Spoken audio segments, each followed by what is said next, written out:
प्यारे बच्चों, तो आज हम जो है आपको फिजिक्स में कराएंगे, ठीक है, फैराडे के जड़त्व आघूर्ण संबंधी नियम। तो फैराडे कुछ नियम हैं जड़त्व आघूर्ण संबंधी, वो हम आपको आज कराएंगे, ठीक है। तो आप लोग डालो हेडिंग फैराडे के जड़त्व आघूर्ण फैराडे के विद्युत चुम्बकीय प्रेरण, फैराडे के विद्युत चुम्बकीय प्रेरण संबंधी नियम, फैराडे के विद्युत चुम्बकीय प्रेरण संबंधी नियम। तो लिखो प्रथम नियम। देखो प्रथम नियम क्या है तो आप लोग समझ। जैसा कि मैंने आपको बताया था कि जैसे मान लो कोई चुंबकीय क्षेत्र है, उसमें हम परिवर्तन कर दें तो एक प्रेरित विद्युत धारा पैदा हो जाती है ना। उसके क्षेत्रफल में परिवर्तन कर दें तब भी क्या होता है, एक प्रेरित विद्युत धारा पैदा हो जाती है, ठीक है ना। इसके अलावा यदि हम उसके थीटा में परिवर्तन कर दें, जो उसके अंदर कोई लूप रखा गया है और उसका हम एंगल चेंज कर दें, यानी कोण चेंज कर दें, तब भी जो है चुंबकीय फ्लक्स में परिवर्तन हो जाता है। यानी चुंबकीय फ्लक्स का मैंने आपको लिखाया था फॉर्मूला फाई बी बराबर बी ए कॉस थीटा। यानी ये तीनों चीज़ों को चेंज कर दें, है ना, तो चुंबकीय फ्लक्स में परिवर्तन हो जाता है, ठीक। अब हमने ये मान लिया कि चुंबकीय फ्लक्स में जो परिवर्तन जो होता है, जिसके कारण उसमें एक प्रेरित धारा उत्पन्न हो जाती है, ठीक है, जो कि प्रेरित विद्युत भागबल को या प्रेरित विद्युत भागबल को प्रदर्शित करती है, ठीक है ना। यानी अगर मान लीजिएगा डेल्टा, भाई कोई ऐसे मान लो कोई चालक है और उसके सिरों के बीच अगर हम विद्युत धारा प्रभावित कर दें तो क्या उत्पन्न हो जाता है, प्रेरित विभवांतर उत्पन्न हो जाता है। विभवांतर ये आपने पहले पढ़ रखा है कि जब हम किसी चालक में विद्युत धारा प्रभावित करते हैं तो उसके सिरों के बीच विभवांतर स्थापित हो जाता है।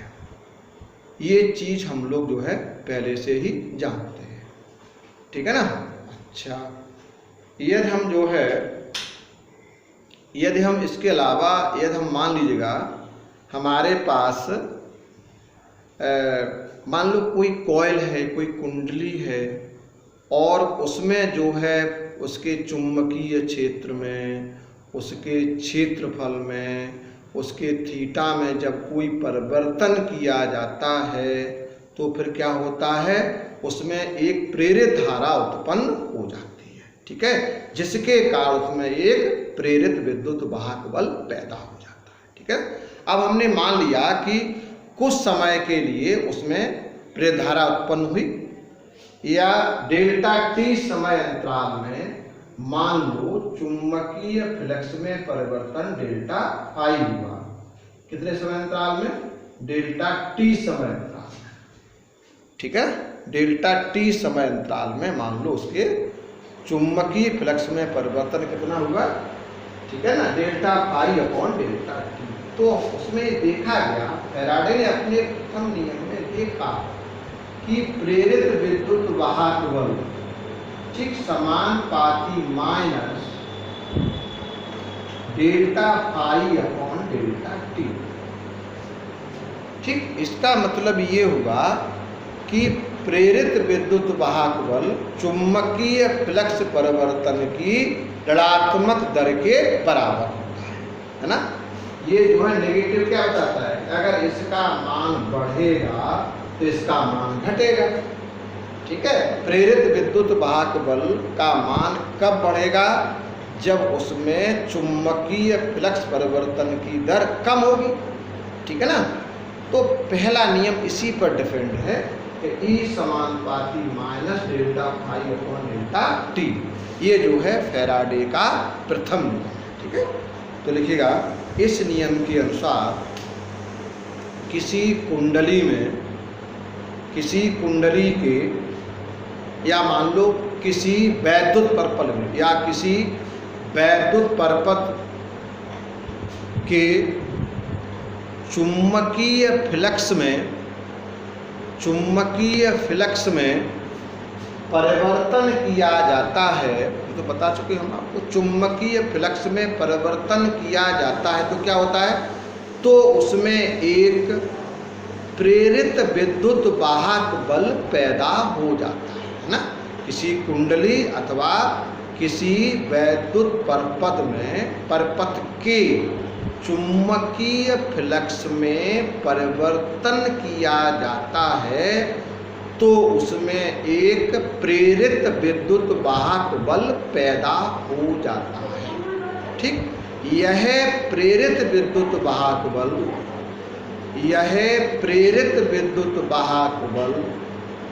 ठीक, चुंबकीय फ्लक्स परिवर्तन की, यह प्रेरित विद्युत वाहक बल चुंबकीय फ्लक्स परिवर्तन की ऋणात्मक दर के बराबर होता है, ऋणात्मक दर के बराबर होता है। अब लिखो नई लाइन से, माना कि डेल्टा टी समय अंतराल में चुंबकीय फ्लक्स में परिवर्तन, ठीक है, डेल्टा फाई बी हो जाता है तो E बराबर, E का मतलब प्रेरित विद्युत वाहक बल, minus delta phi B upon delta T. अगर मान लो यह समय अंतराल अति सूक्ष्म हो, यानी बहुत कम समय अंतराल हो, तो E बराबर हो जाएगा माइनस लिमिट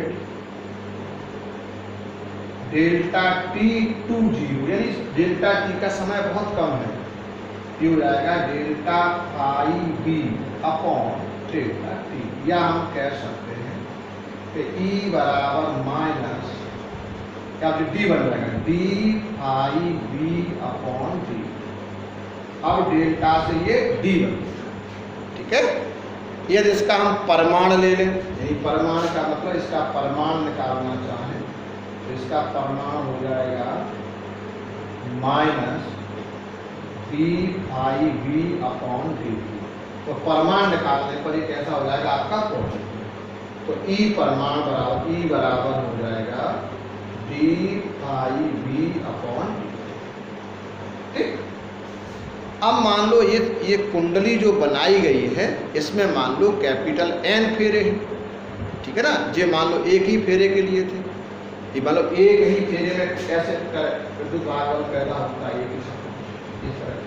अब मान लो जैसे N चक्कर हो गए ऐसे, ठीक। तो देखो यदि कुंडली में कैपिटल N फेरे हैं तो E बराबर, ठीक, E बराबर यहाँ लिखने वाला E बराबर minus capital N d phi B upon D.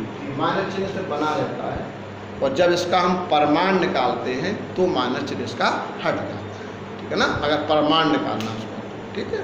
अब नेक्स्ट वीडियो